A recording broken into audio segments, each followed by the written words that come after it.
আল্লাহ রাব্বুল আলামিন বলেন, ফাযকুরুনি আযকুরকুম ওয়াশকুরু লি ওয়ালা তাকফুরুন। আল্লাহ রাব্বুল আলামিন বলেন, বান্দা আমাকে ডাক, আমি তোর ডাকে সাড়া দেব। বান্দা আমাকে ডাক, বান্দা আমাকে ডাক, বান্দা আমাকে ডাক। বান্দা তুই ডাকার সাথে সাথে আমি তোর ডাকে বান্দা সাড়া দেব।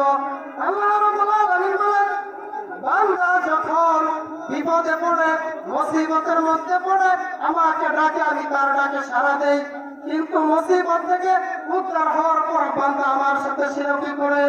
আল্লাহ রাব্বুল আলামিন বলেন, বান্দা আমাকে ডাক, আমি তোর ডাকে সাড়া দেব রে বান্দা। বান্দা আমাকে ডাক, আমি তোর ডাকে সাড়া দেব।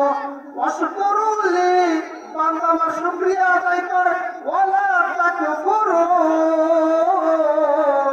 বান্দা না শুকর আদায় করিস না। বান্দা আমাকে তুই ডাক, ডাকার সাথে সাথে আমি তোর ডাকে সাড়া দেব। বান্দা তোর এত নিকটে আমি, বান্দা তোর এত নিকটে আমি অবস্থান করি রে বান্দা। বান্দা তুই আমাকে ডাক, ডাকার সাথে সাথে আমি তোর ডাকে সাড়া দেব। বান্দা তোর এত নিকটে আমি অবস্থান করি, পৃথিবীর কোন প্রাণী এত নিকটে অবস্থান করে না। আল্লাহ রাব্বুল আলামিন বলেন, ওয়ানাহনু আকরাবু ইলাইহি মিন হাবলিল ওয়ারিদ।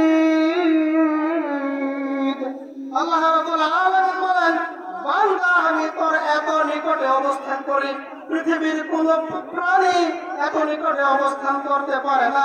বান্দা আমাকে ডাক, বান্দা আমার সাথে নাফরমানি করিস না রে বান্দা। বান্দা আমার সাথে নাফরমানি করিস না।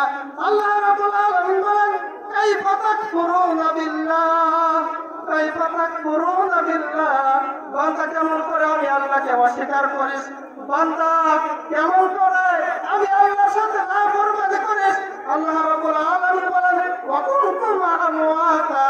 আল্লাহ রাব্বুল আলামিন বলেন, বান্দা তুই এক সময় ছিলে মৃত, ফাহিয়াকুম, আমি তোকে জীবন দান করলাম। সুম্মা ইউমীতুকুম, আবার তোকে মৃত্যু দেব। সুম্মা ইলাইহি তুরজাউন। আল্লাহ রাব্বুল আলামিন